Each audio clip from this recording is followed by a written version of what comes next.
All right, it's April 20th. We're going into the hospital to do a birthing class.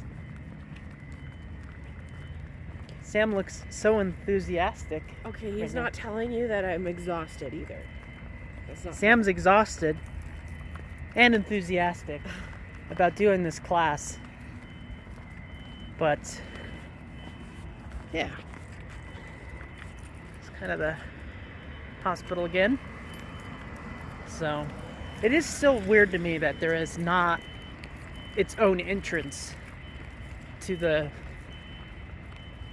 what do they call it, the obstetrics emergency center or whatever, emergency room, where you have babies, emergency room. It doesn't have its own separate entrance. You have to go through the main entrance and then over and up the elevator. But anyways, we will report later on how it goes. All right, so we're done. It's kind of cold out here, a lot of overcast. It was snowing quite a bit there for a moment, but we'll probably talk more later, maybe when we get home, and just kind of discuss and decompress everything that we just learned in our class today. There's a lot. Yeah. My neck was kind of hurting sitting there, and I was just kind of couldn't stop thinking about my neck hurting, so. We went to that birthing class. Yep. So how you feeling?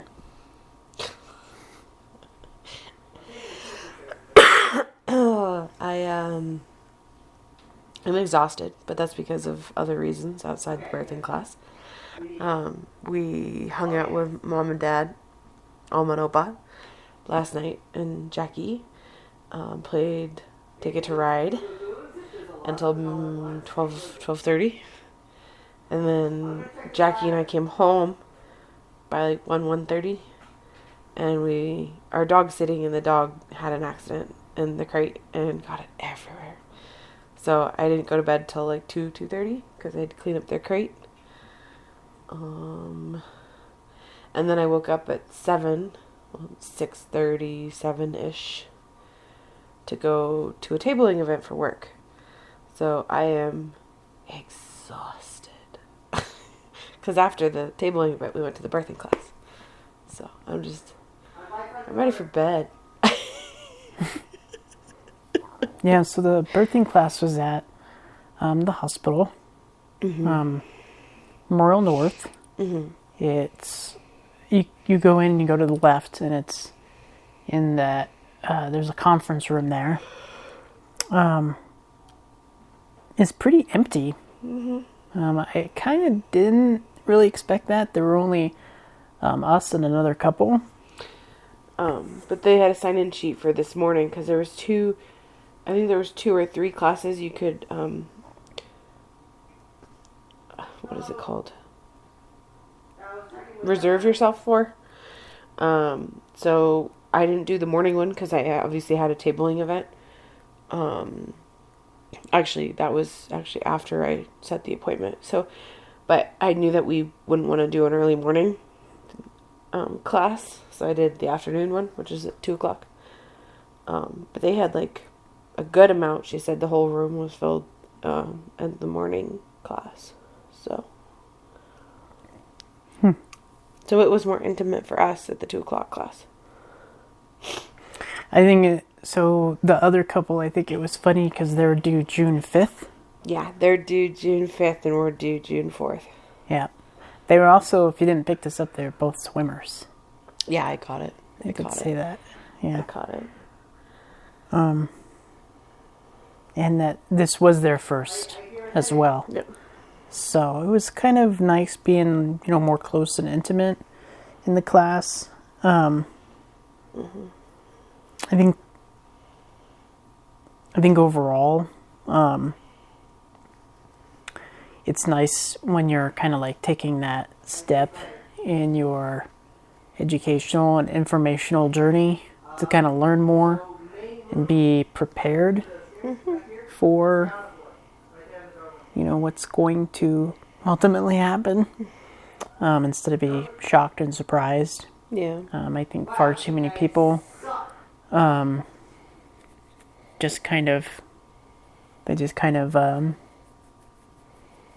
don't know, wing it, And there's nothing wrong with that. It's just, that's not the approach we want to have. We want to be pretty prepared as best as we can. We understand there's a lot of uncertainties, and they do, of course, talk about that. But the more you're prepared and the more knowledge you have, the more things are in your control. And that's just the type of people we are. So, or even if we can't control the situation we're in, we can control certain aspects of that situation. So, like, if there's a complication of some sort, any sort, we can decide which avenue we want to go down versus just being like, oh, I guess do whatever you need to do kind of thing. yeah. So, like, because I want to go as natural as I possibly can without any medicinal help at all. So no epidural, no C-section, no nothing like that. Just natural as natural as I can go. But I know for a fact that I don't make that decision. The baby makes that decision, or my body does. So I also accept that fact that I can't control that aspect of things. So if I need to have like an epidural or whatever they called the other one where it numbs you from the waist down, because epidural doesn't actually numb you from the waist down. It only numbs part of you, so you can still feel stuff. It just doesn't hurt as bad. Where it's actually, they have something else that they give you a shot in your spine, and you are like numb from the waist down, so they can give you a C-section. But like I said, circumstantial, like if we need to go that route, I'm prepared for that and I'm okay with that. I'm not going to fight it. But it's nice to be able to have that option when it comes down to which direction I want to go. So. Yeah, I'd say it definitely kind of eases any of that anxiety, uncertainty, and fear some when you're, a little bit more knowledgeable about, what the process looks like, what the contingencies look like. Because people have there's millions of babies born, every year all across the world. It is one of the most certain, things that exist with life, is the idea that life is created, right? So,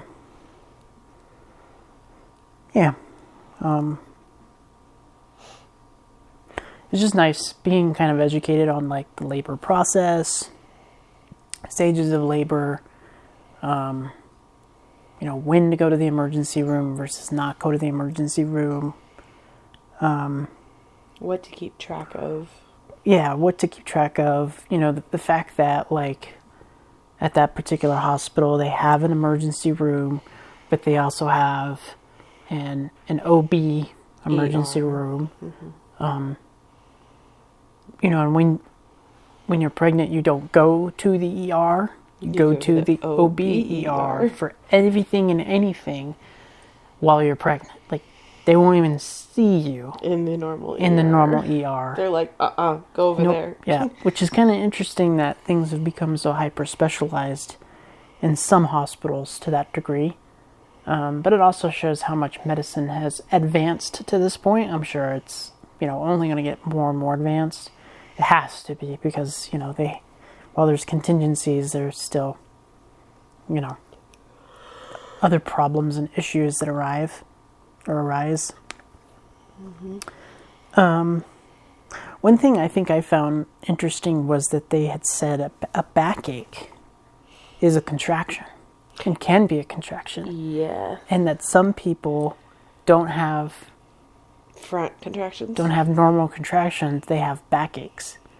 Another thing I found very fascinating was they said only about 10% of births are, like, the first sign of the birthing process is the water breaking.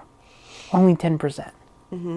Whereas, in the movies and the TV shows and everything else, and their water breaks.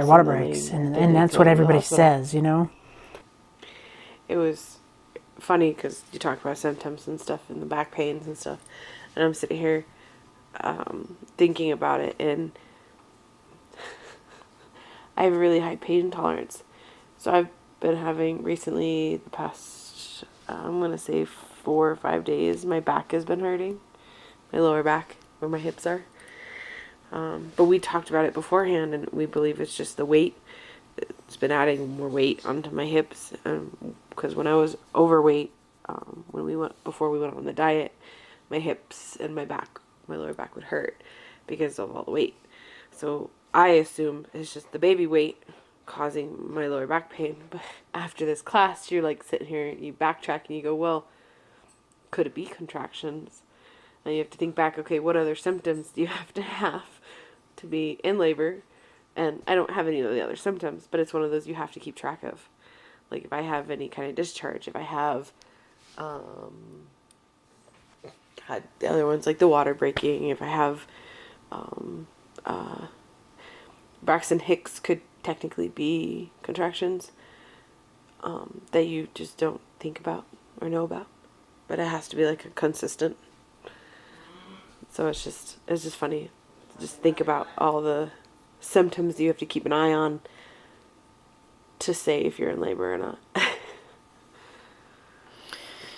Well, yeah, and I think another takeaway I had was kind of when they said, every labor is different.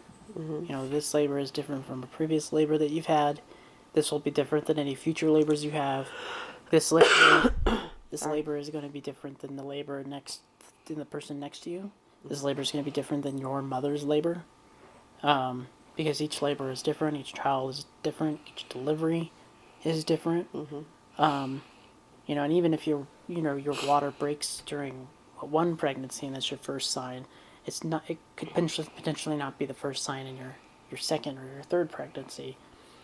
And, the only thing that's for certain, or the only thing that they know really, is that like once the water breaks or once the contractions start, you're in the game, right? Much like a sports game, it could go long, it could go short, The person next to us shared the story that, much like we've encountered, is, well, this is how my labor went, and yours should go pretty similar to the way mine did.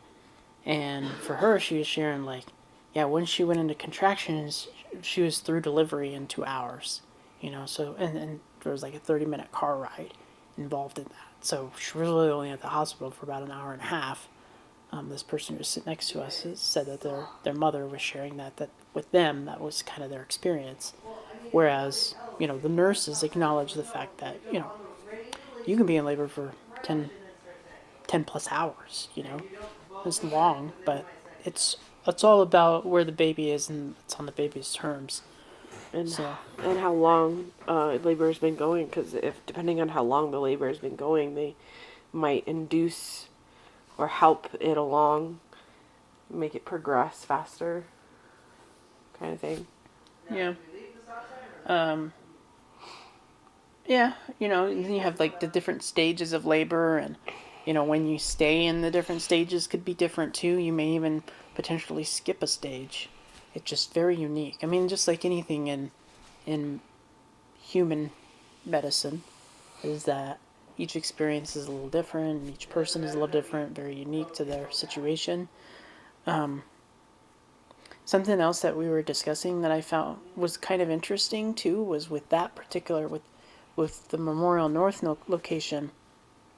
This was a conversation her and I were having more so when you left, when we were after the placenta, the discussion of the placenta, because they talk about the placenta and what that process looks like, and where they have that, when they deliver the placenta, how long it could take to deliver the placenta, what they do with the placenta, kind of the whole shebang, because they're like, we got this down to a succinct, science. Like, this is the stages that we're going to move through. Was that they have one critical care kind of supervisor for their hospital as well as the other hospital that just there to be there, just there to watch mom and watch what's happening and monitor mom, because most of the the people are monitoring baby. Mm-hmm. So they're all there for the baby and watching the baby and making sure baby's coming, and they get distracted by what could be happening with mom. So they have one particular person on the team who is just that critical care nurse. Because and then they discussed how at their location, if what separates Memorial North from Memorial Central is that Memorial Central has more critical care, but they don't have as, because Memorial North has the children's hospital. They have more advanced doctors and technology revolving around children rather than mothers. And at Memorial Central, it's the opposite. So if something happens with mom, they may send her to Memorial Central. If something happens with baby, they're going to send the baby to Memorial North. So just interesting how that works, especially it being two larger hospitals, especially in the southern Colorado region, and the amount of people that are in Colorado Springs and now moving to Colorado Springs, how that dynamic works, and discussing that dynamic too with them. Anything else you wanted to share on that? Not on that.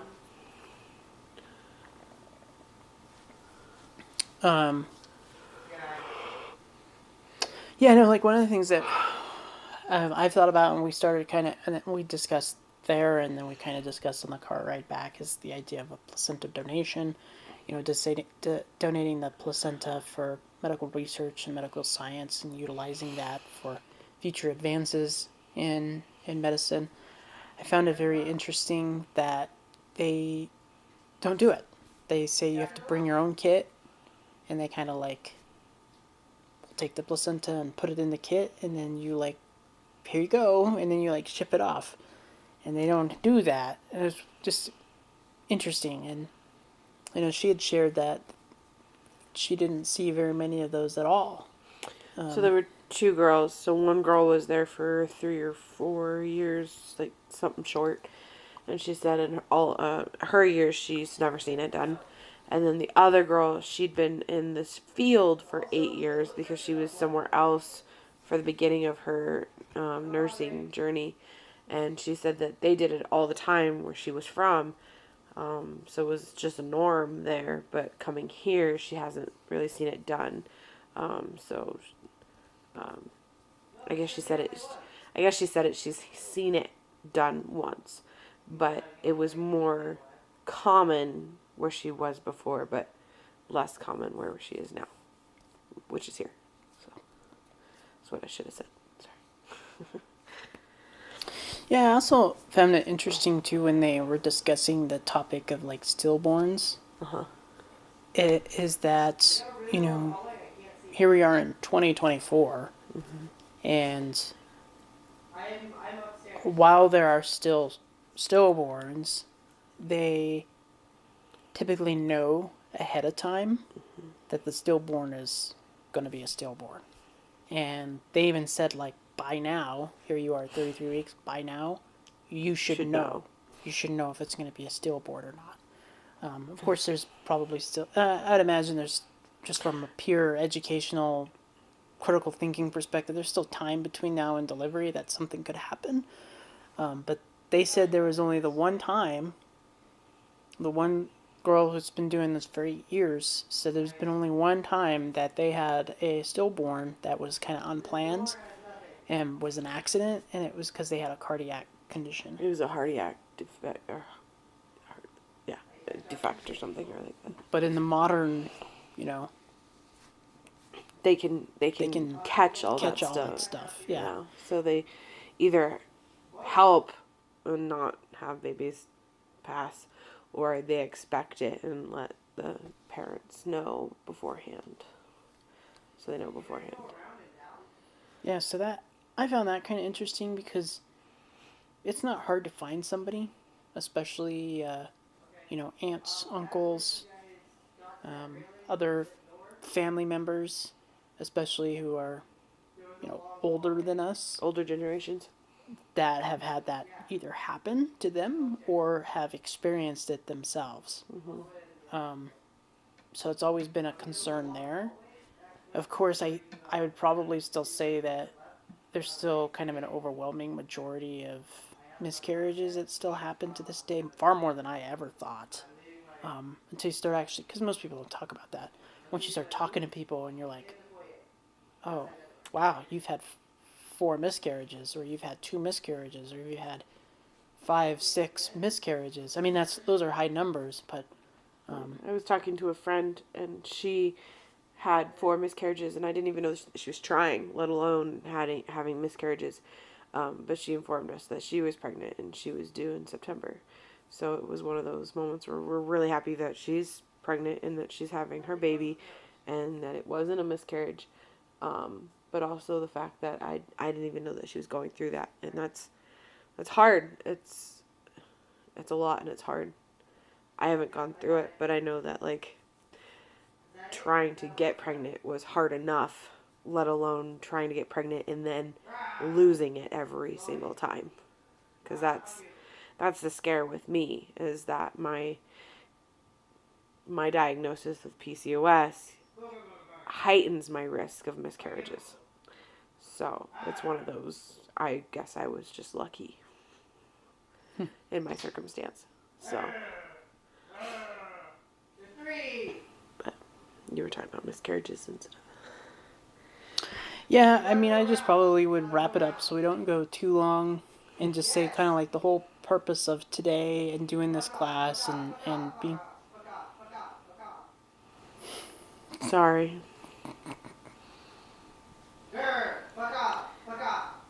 Our roommate's being loud.